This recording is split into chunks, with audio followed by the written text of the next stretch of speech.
Ah, Mr. Holmes, I was hoping I'd find you here working in the library. My dear Tebbit, I know you are a tutor and lecturer at this college, but you must understand I am an extremely busy man. I realize that, but a very awkward and delicate incident has occurred here at Magdalen.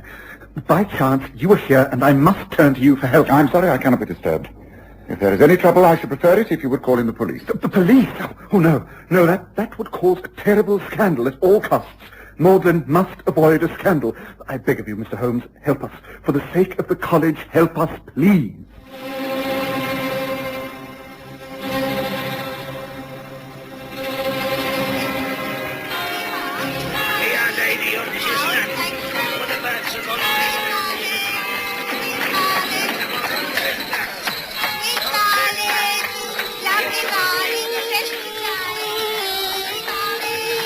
We present the stories of Sherlock Holmes.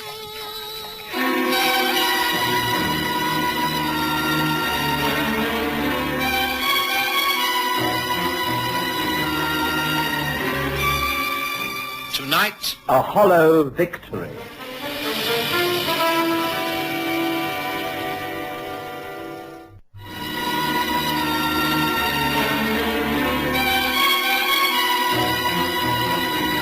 It was in the year 1892 that Sherlock Holmes and I spent some weeks at one of the great university towns. We were residing at the time in furnished lodgings close to a library, where Holmes was engaged upon researches into early English charters. It was whilst he was busy with his research that Frank Tebbit, one of the lecturers at Magdalen College, burst in upon him.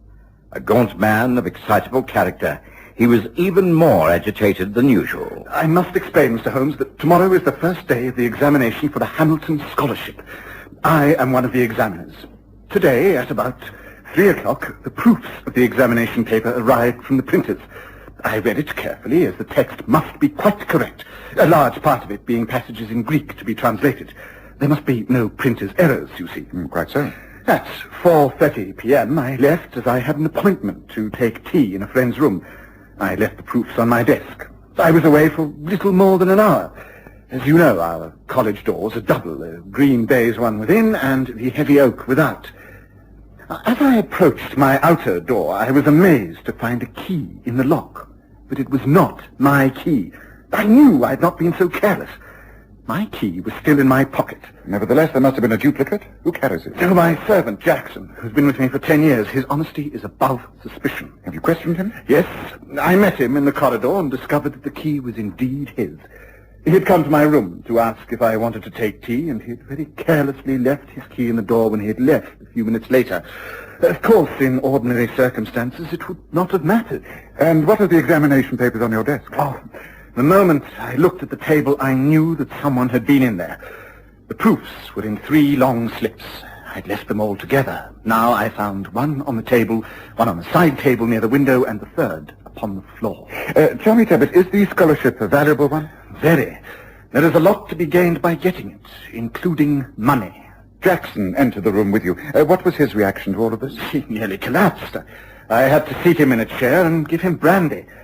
He was so upset to realize he'd been the cause of such an outrage. Did you examine the room? Yes. While Jackson was recovering, I tried to be thorough. I found evidence of a broken pencil, the tip of some lead near the paper on the table. Ah, excellent. Continue. Then a definite cut, about 3 inches long, in the red leather surface of my new writing desk. Both Jackson and I are sure it wasn't there before. Ah. No, that is not all. I found a small ball of clay with specks of sawdust on it. I'm convinced that these are clues left by the man who entered my room. Very interesting. Yes, well, of course, I see your dilemma. If the culprit is not found, then the examination will have to be postponed until fresh papers are prepared. That would call for an explanation and could create a scandal that would naturally reflect upon you, the college, and indeed the whole university. That is it, exactly, Mr. Holmes. Please help me to settle this matter quietly and discreetly. Very well, I will look into it. Oh, thank you, thank you. Now, before you go to your rooms, just a few questions. Yes? Have you had any visitors in your room since the papers arrived? Only one, I think. Raoul Chabra, a foreign student. He lives in the block. He came to ask certain questions regarding the examination. Is he one of the entrants, then? Yes. And the papers were on your table while he was present? If I remember correctly, they were rolled up.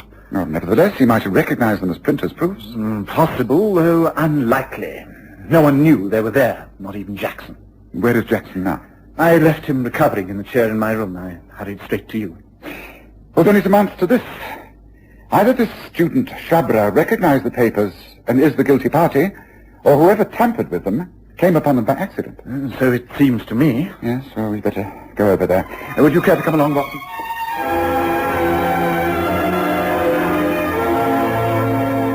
I'd remained silent throughout this interview. I was useful to Holmes when there were medical matters that needed attention, but this was purely academic. However, not wanting to appear uninterested, I agreed to walk over to Mortland with them. It was nearly dusk when we reached Tebbett's rooms. He was on the ground floor, and above him, he explained, lived 3 students. Holmes stopped and, standing on tiptoe, peered in through Tebbett's window. Oh, no use considering this as a method of entry, Mr. Holmes. There's no opening in the window except that one pane high up. Well, if there's nothing to be learned out here, we might as well go inside. This way.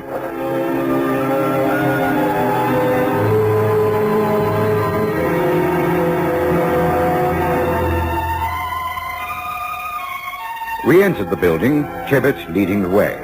Tebbett let himself in with his own key and bade us welcome. Holmes set to work making a thorough investigation of the carpets. There's nothing here. The day's too dry for footmarks. Jackson has recovered, I see. Which chair did you leave him in? There, by the window. I see, near this small table. Yes, I imagine what happened is that the man entered through the door, took the papers to the window so that he could see you if you crossed the courtyard, so you could make a quick escape. As a matter of fact, that would not have helped him. I returned by the side door. Ah, that's interesting. Well, that's what he must have had in his mind anyway. Now, let's see the printer's 3 pages. And here you are. So there's no fingerprints that are visible anyway. So many people could have handled these. How long would it take to copy one of these using every possible method of contraction? Oh, allowing for careful study and taking pertinent notes, I should say a quarter of an hour. Ah. Then placing it on the table, he studied the next paper. He was still doing this when you returned unexpectedly. Yes, he could not have seen you cross the courtyard, but something disturbed him. He'd not time to replace the papers. Ah, yes, this is the lead of the pencil. Yes, I have not touched anything, I assure you. Good. Yes, an unusual type of lead, not often used in ordinary pencils. Valuable. This is a small black pellet. Yes, I need to study this through my lens. Yes. Yes, and here is the cut in the red leather top. Yes, it's quite a tear. Well, this gets more and more fascinating. Where does that door lead to? To my bedroom. Have you been in there since discovering all of this? No, I came straight to you. Take a look if you wish. Allow me. Thank you. Ah, what a charming room. I don't wish to pry, but I presume this large wardrobe is where you keep most of your clothes. May I?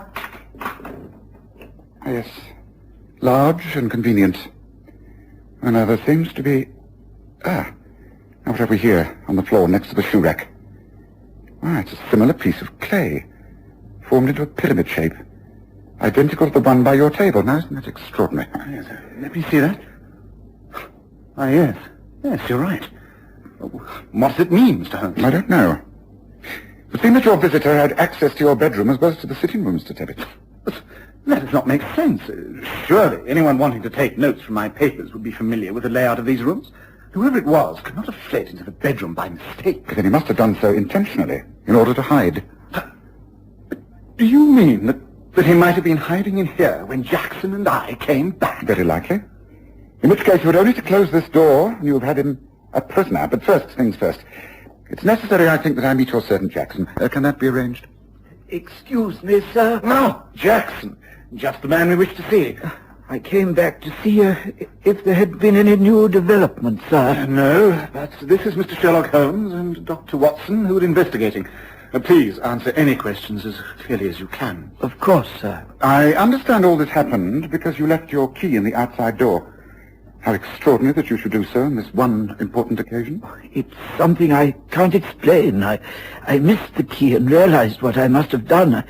I had a tea tray in my hand at the time, you see. I couldn't believe my carelessness.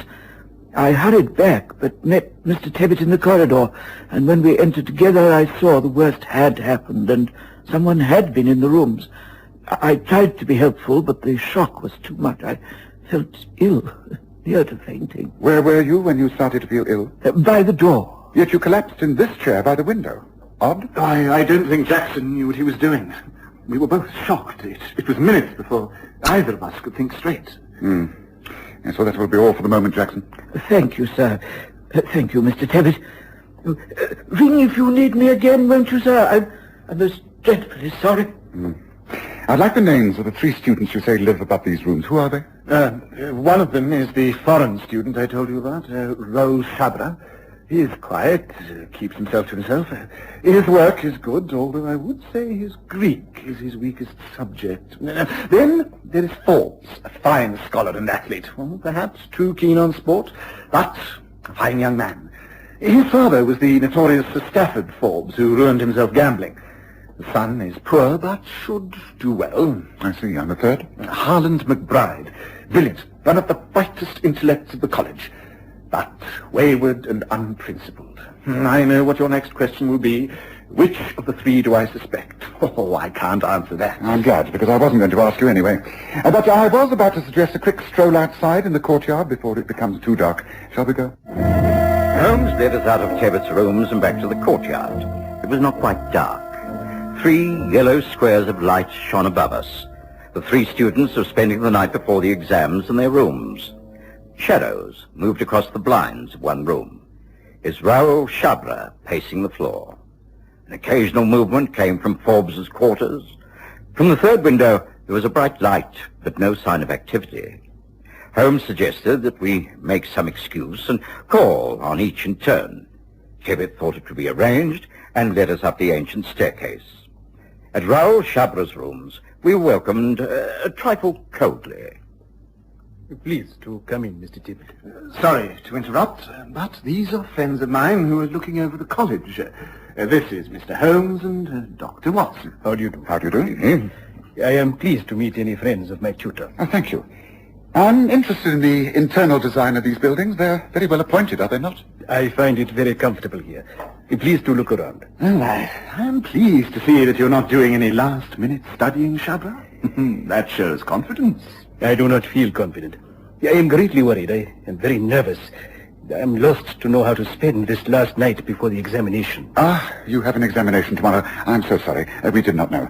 Shall we move on, Tebbit? Good luck tomorrow. Good night. Good night. Good night. Good night.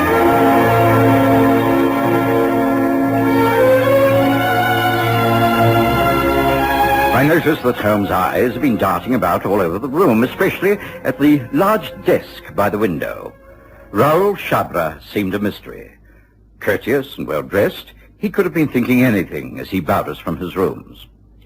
We went up another floor, and this time called upon Julian Forbes. Pleased to meet you, Mr. Holmes. Dr. Watson. How do you do? Come in. Make yourselves at home. I'm afraid I have nothing to offer you in the way of a drink. Oh, that's quite all right. We're just making a brief tour of the college. If we accepted everyone's hospitality, we'd be here all night. However, it is very pleasant to meet you. I understand you have an important examination tomorrow. And may I wish you the very best of luck. Oh, thank you. I hope I will do well. I have worked hard for it. I'm glad to see you're so relaxed, Julian. Get an early night and do well. Oh, I shall try. Thank you for your good wishes. Good night. Good night.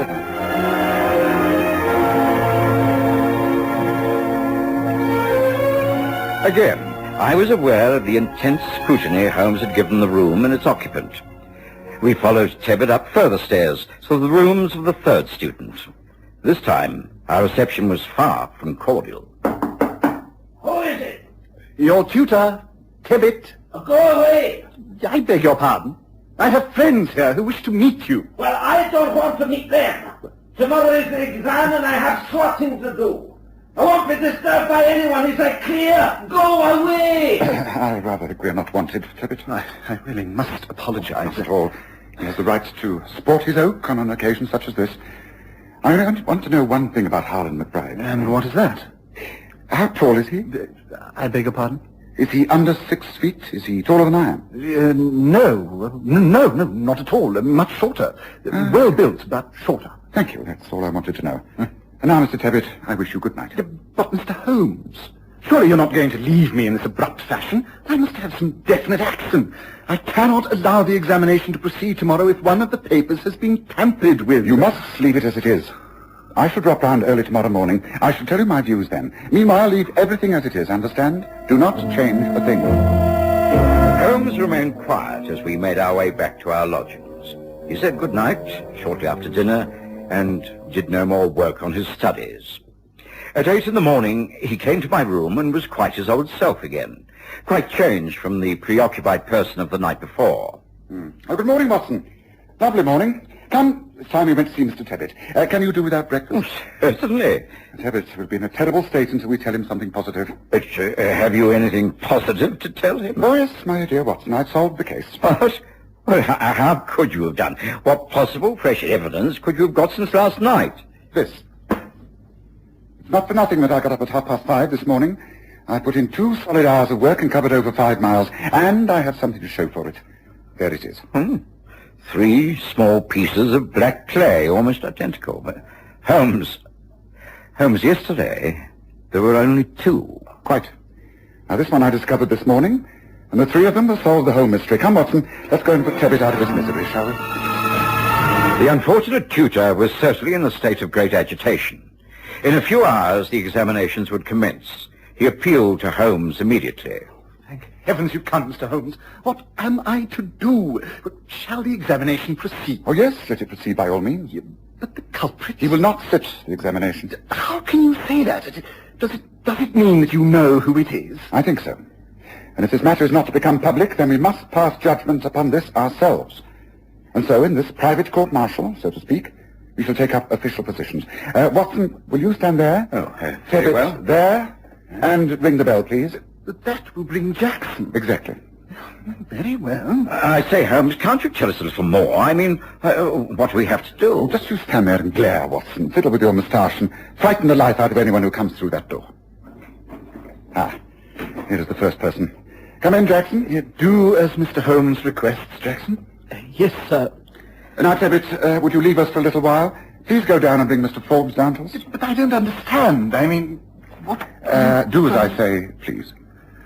Very well, but I must confess that I do not understand this. It is lamentable. Now, Jackson, would you please tell us the truth about yesterday's incident? I have told you everything, sir. You have nothing to add? No, sir. Then I will make a suggestion.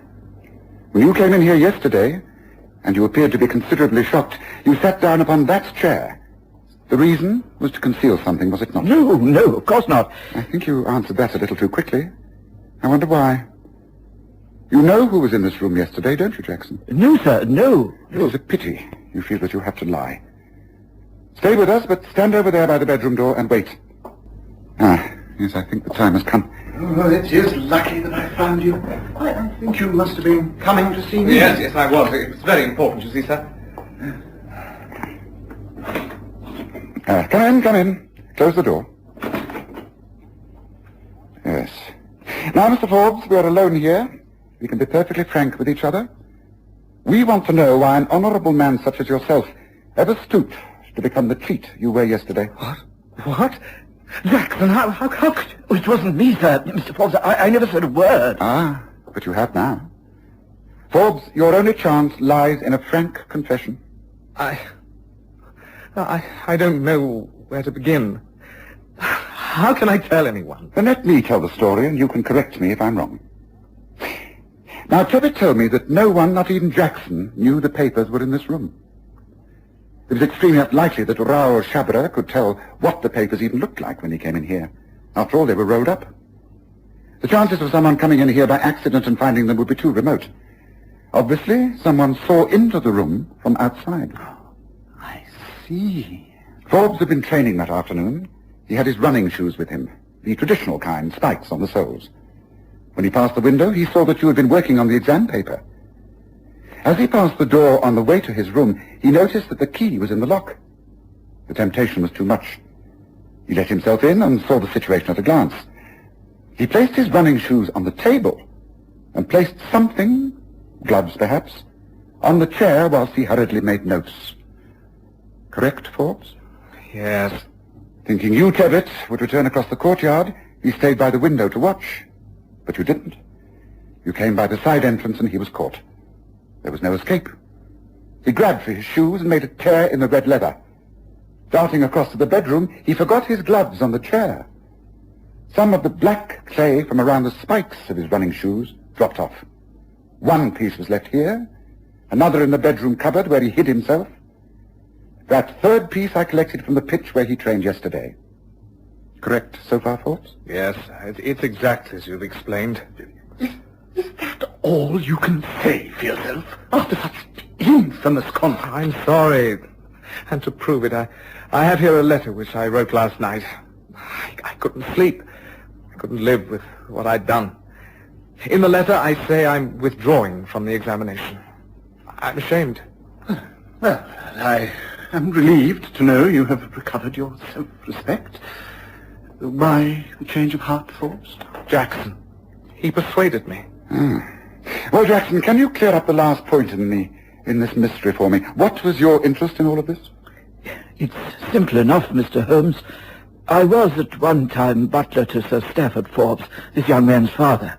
When he was ruined, I came here to work for Mr. Tebbit.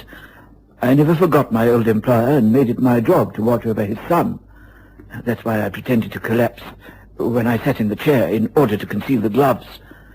When Mr. Tebbit left to seek your help, I aided Mr. Forbes to escape. What else could I do? My loyalties. I didn't approve, of course, and I persuaded him to do the right thing. I'm sorry, but, well, can you blame me, Mr. Holmes?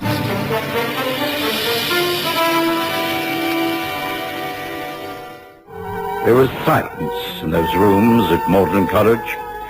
Forbes looked down at the floor. Tebbit stared out of the window, and Jackson slowly left the room.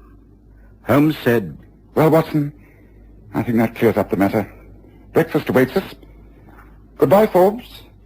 You have fallen low. In the future, see how high you can rise.